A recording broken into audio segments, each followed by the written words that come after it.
old man washed his face in the frying pan, combed his hair with a wagon wheel, died with a toothache in his heel. Get out the way, old and Tucker, get out the way, old and Tucker, get out the way, old and Tucker, you come too late to get your supper.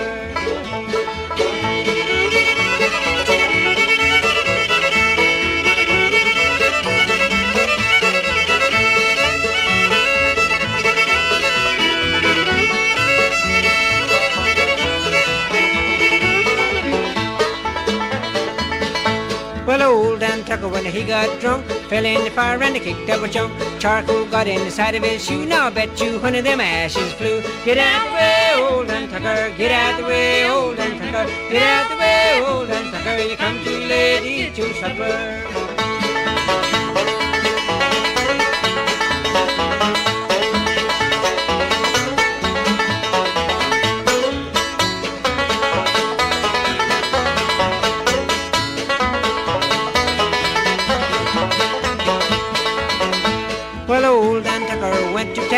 Riding on a billy goat, leading the hound. Hound dog bark and the goat gave a jump. Throw it, Dan Tucker, right straddle of a stump.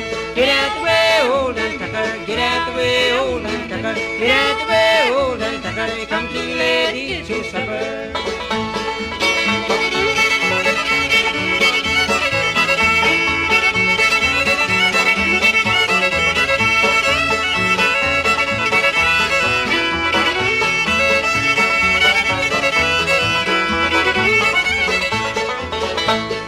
Get out the way, old Dan Tucker, get out the way, old Dan Tucker, get out the way, old Dan Tucker, you come too late to eat your supper.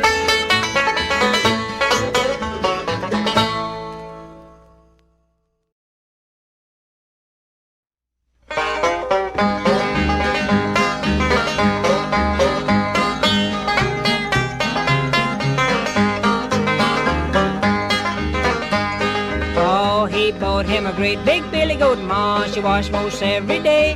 Hung her clothes out on that line, and that old goat, he come that way. He chewed up a red flannel shirt, well you oughta heard them buttons crack. But I'll get even with the son of a gun, I'm gonna tie him across the railroad track. Well, I tied him across the railroad track. Well, the train was a-comin' at a powerful rate. He coughed up that old red shirt, and he flagged down the westbound freight.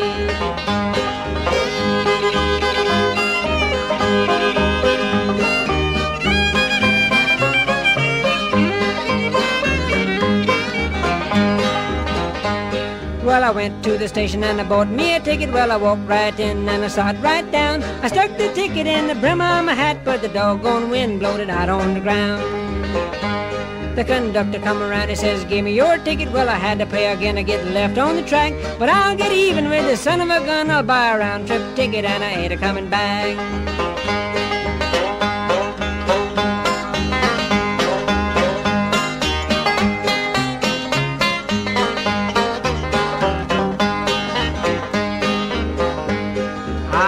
An old fool married me a widow. The widow had a daughter and her name was Maud. Father being a widower married her daughter, and now my daddy is my own son-in-law.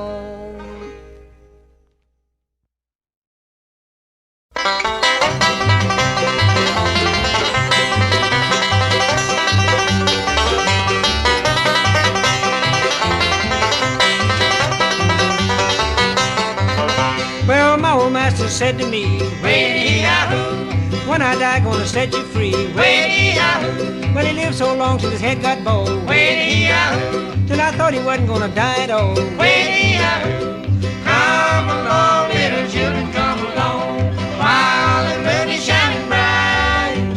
Get on the boat and down the river floor, gonna raise a ruckus tonight.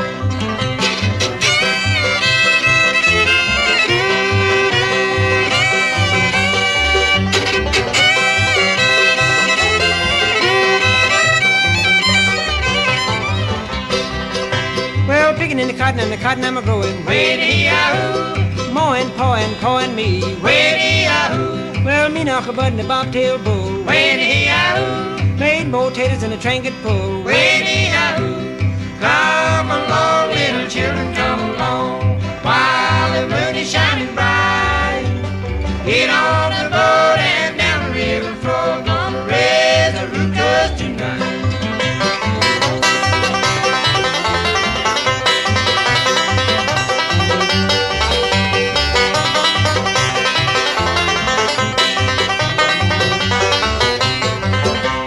Come along, little children, come along, while the moon is shining bright. Get on the boat and down the river floor, gonna raise the ruckus tonight. Gonna raise the ruckus tonight. Gonna raise the ruckus tonight.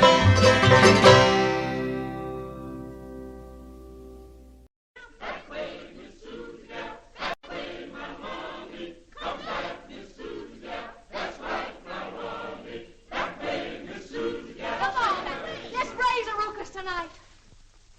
Come along, children, little children, come along, while the moon is shining bright. Get on board and float down the river, gonna raise a ruckus tonight. Come along, children, little children, come along, while the moon is shining bright. Get on board and float down the river, gonna raise a ruckus tonight. Come along, children, little children, come along, while that moon is shining bright. Julie, come on, sing, Annabelle. Have the little Yankee join in. We're gonna raise a ruckus tonight.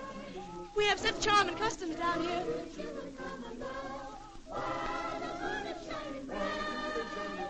That's why I wore my white dress tonight. I'm being baptized. Raise a ruckus tonight. Come along, children, little children, come along, while the moon is shining bright. Get on board, float down the river, wanna raise a ruckus tonight.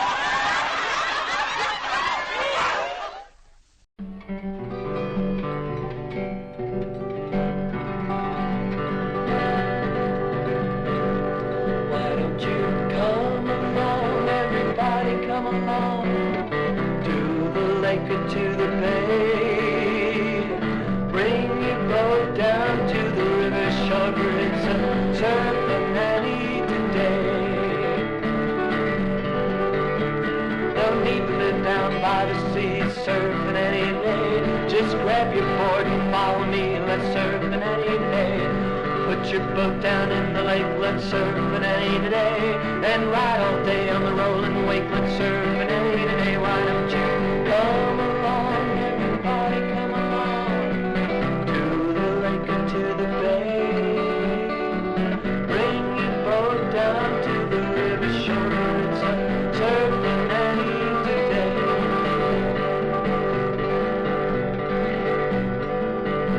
Ride your board and stay on top, let's surf an any day. And grab that wake and never stop, let's surf an any day. Why don't you come along, everybody come along, to the lake or to the bay. Bring your boat down to the river shore, for it's a surf an any today.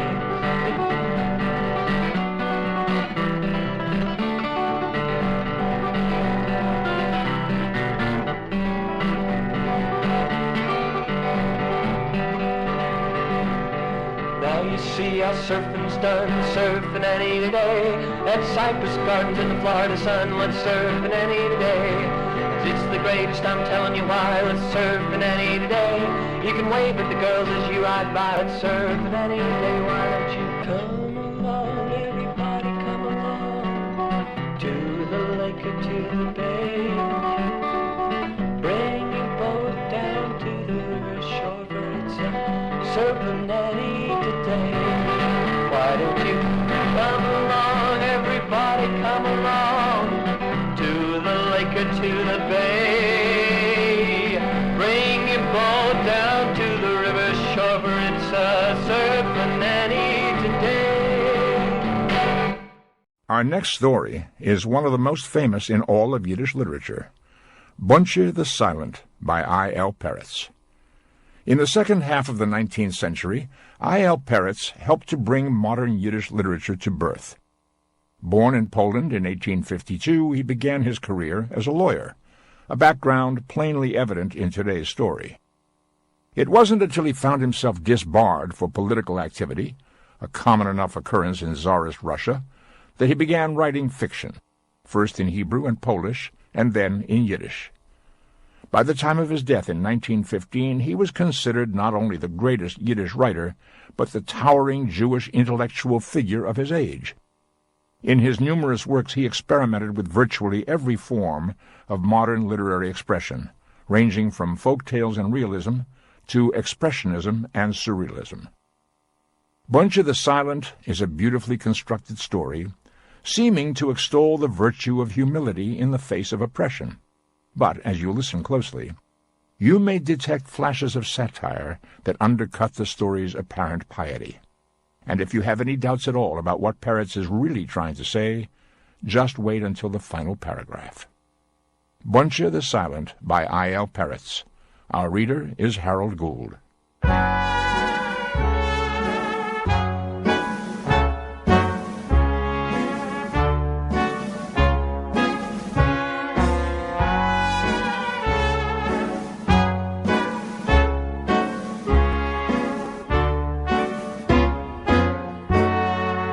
Here on earth, the death of Bontshe Schweig made no impression. Try asking who Bontsche was, how he lived, what he died of. Did his heart give out? Did he drop from exhaustion? Did he break his back beneath too heavy a load? And no one can give you an answer. For all you know, he might have starved to death.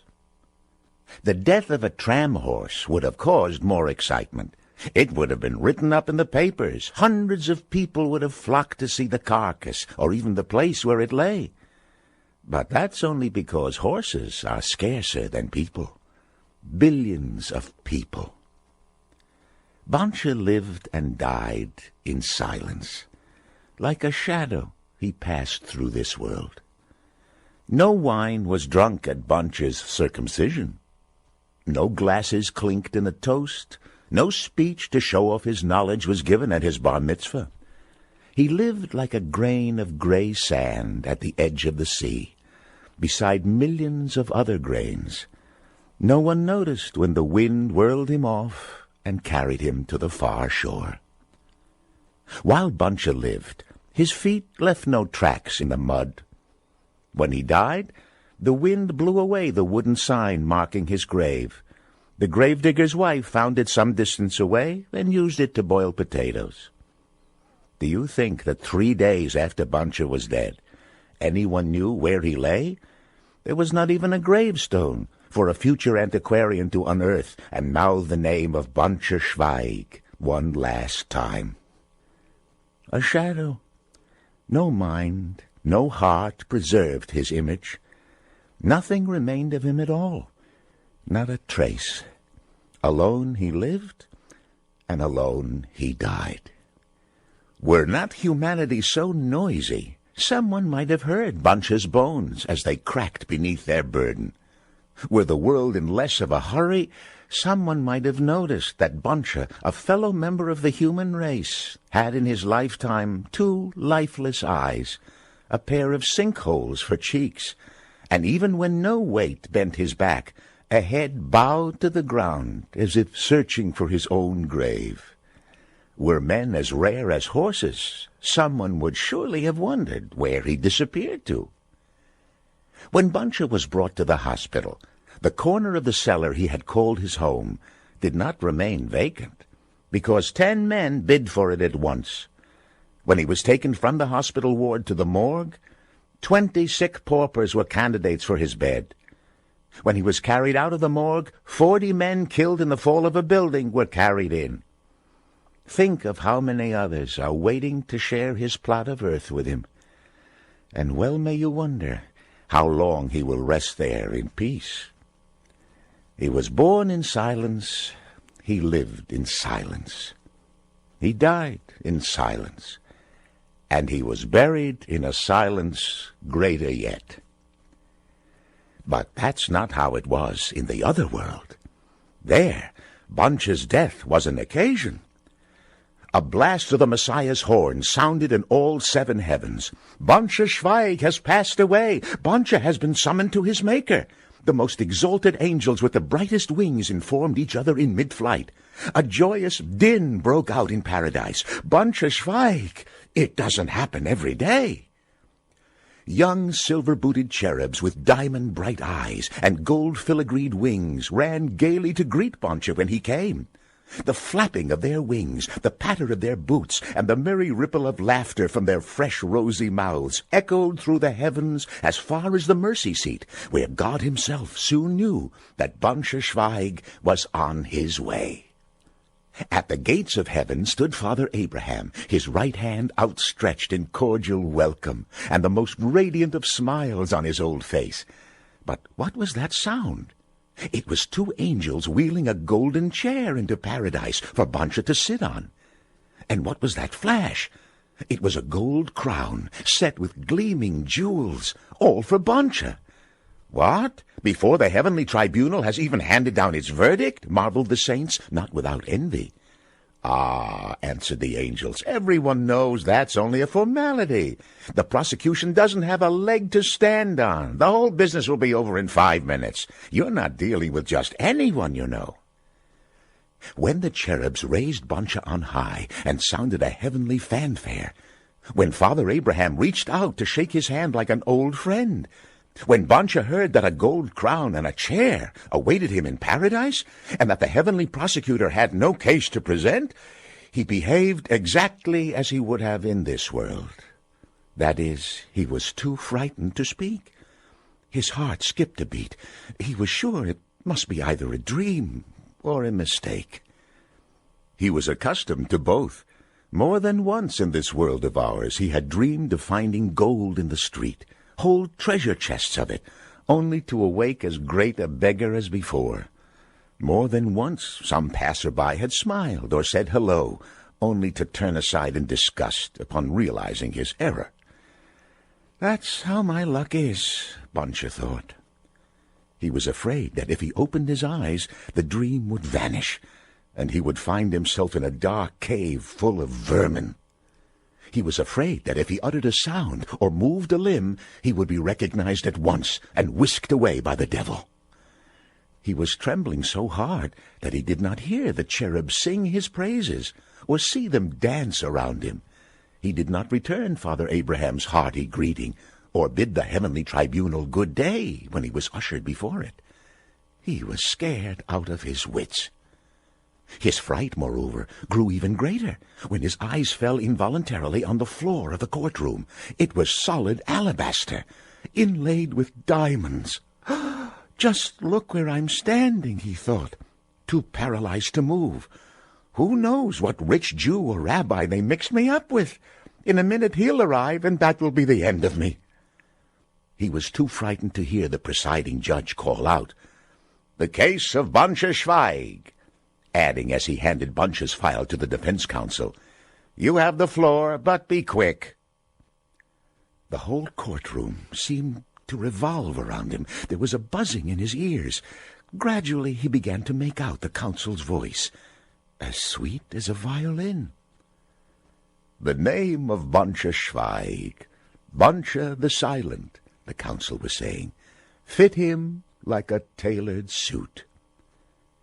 "What is he talking about?" wondered Bontshe, just as the judge remarked impatiently, "No poetry, please." Not once in his whole life, the counsel for the defense went on, did he complain, to God or to man. Not once did he feel a drop of anger or cast an accusing glance at heaven. Bontshe still understood nothing. Again the brusque voice interrupted, "You can skip the rhetoric, too." Even Job broke down in the end, whereas this man, who suffered even more— "Stick to the facts," warned the bench. At the age of 8 days, his circumcision was botched by a bungler. That doesn't mean the gory details. Who couldn't even staunch the blood. "Proceed." He bore it all in silence, continued the counsel for the defense. Even when, at the age of 13, his mother died and her place was taken by a stepmother with a heart of a snake. "That does sound like me," marveled Bontshe. "No hearsay evidence," snapped the judge. She scrimped on his food, She fed him mouldy bread and gristle, while she herself drank coffee with cream in it. "Get to the point." She didn't spare him her fingernails, though. His black and blue marks showed through the holes in the old rag she dressed him in.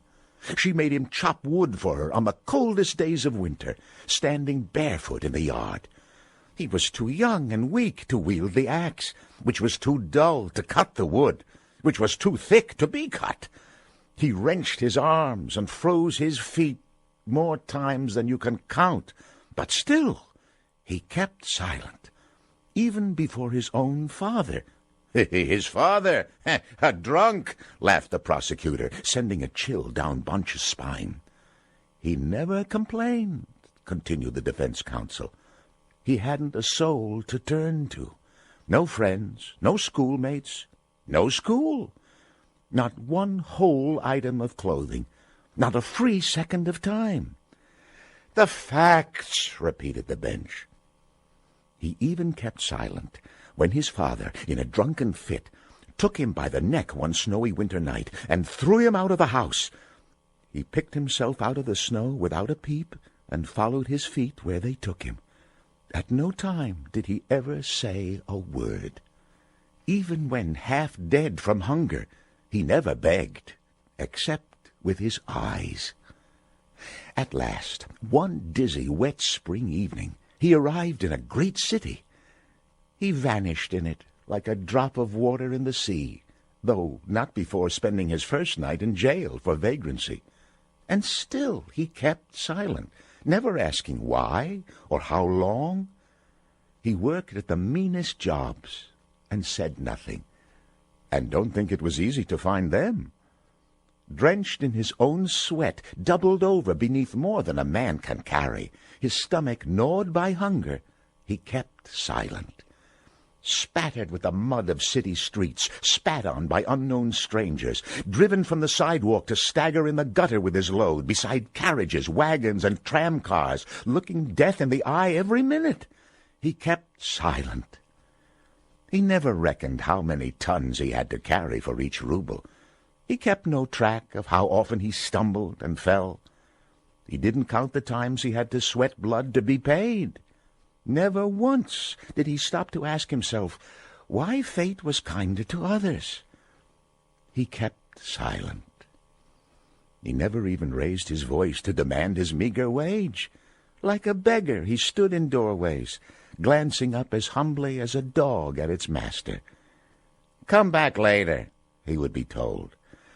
And like a shadow he was gone, coming back later to beg again for what was his. He said nothing when cheated, nothing when paid with bad money. He kept silent. "Why, perhaps they mean me after all," thought Bontshe, taking heart. "Once," continued the counsel for the defense after a sip of water, "things seemed about to look up. A droshky raced by Bontshe, pulled by runaway horses, its coachman thrown senseless on the cobblestones, his skull split wide open. The frightened horses foamed at the mouth, sparks shot from under their hooves, their eyes glittered like torches on a dark night, and in his seat cringed a passenger, more dead than alive. And it was Bontshe who stopped the horses. The rescued passenger was a generous Jew, who rewarded Bontshe for his deed. He handed him the dead driver's whip and made him a coachman, found him a wife and made him a wedding, too, and was even thoughtful enough to provide him with a baby boy. And Bontshe kept silent. "It certainly sounds like me," thought Bontshe, almost convinced, though he still did not dare look up at the tribunal. He listened as the counsel went on. "He kept silent when his benefactor went bankrupt, without giving him a day's pay. He kept silent when his wife ran off and left him with a little infant. And 15 years later, when the boy was strong enough to throw his father into the street, Bontshe kept silent then, too. It's me, all right, decided Bontshe happily. He even kept silent in the hospital, the one place where a man can scream. He kept silent when the doctor would not examine him without half a ruble in advance, when the orderly wanted 5 kopecks to change his dirty sheets. He kept silent as he lay dying. He kept silent when he died. Not one word against God. Not one word against man. The defense rests. Once again, Bontshe trembled all over. He knew that the defense was followed by the prosecution. Who could tell what the prosecutor might say? Bontshe himself hardly remembered his own life. Back on earth, each minute had obliterated the one before. The counsel for the defense had reminded him of many forgotten things. What might he learn from the prosecution? "Gentlemen," the voice of the prosecutor was sharp and piercing. At once, however, it broke off. "Gentlemen," it resumed, although more softly, only to break off again. When it spoke a third time, it was almost tender. "Gentlemen," it said, "he kept silent. I will do the same." There was a hush. Then, from the bench, another voice spoke tenderly, tremulously too. "Bontshe, Bontshe, my child," it said in harp-like tones, "my own dearest Bontshe." Bontshe felt a lump in his throat. He wanted to open his eyes at last, but his tears had sealed them shut. Never had he known that tears could be so sweet. "My child, my Bontshe." Not once since the death of his mother had he been spoken to like that. "My child," continued the judge, "you have suffered all in silence. There is not an unbroken bone in your body, not a corner of your soul that has not bled, and you have kept silent. There in the world below, no one appreciated you.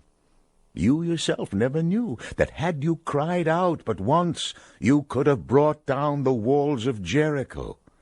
You never knew what powers lay within you. There in the world of deceit, your silence went unrewarded. Here, in the world of truth, it will be given its full due.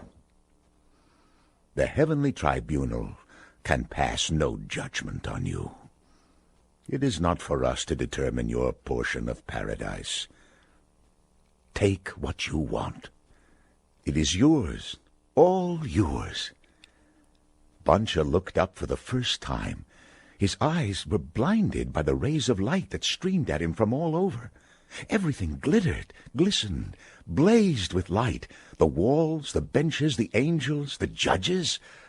So many angels! He cast his dazed eyes down again. "Truly?" he asked, happy but abashed. "Why, of course," the judge said. "Of course. I tell you, it's all yours. All heaven belongs to you. Ask for anything you wish. You can choose what you like." "Truly?"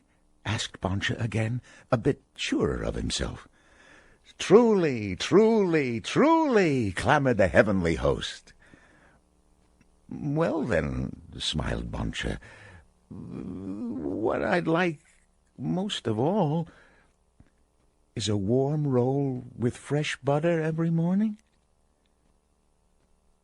The judges and angels hung their heads in shame. The prosecutor laughed.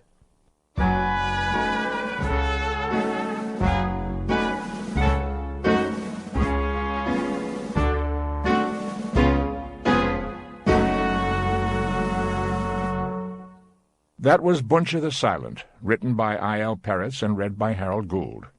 The translation by Hillel Halkin may be found in the I. L. Peretz Reader, edited by Ruth.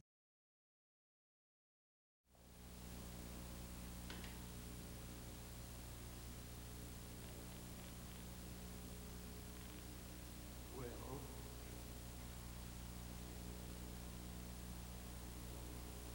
in that case,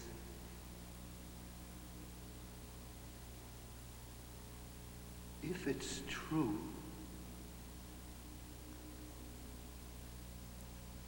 could I perhaps have every day, please,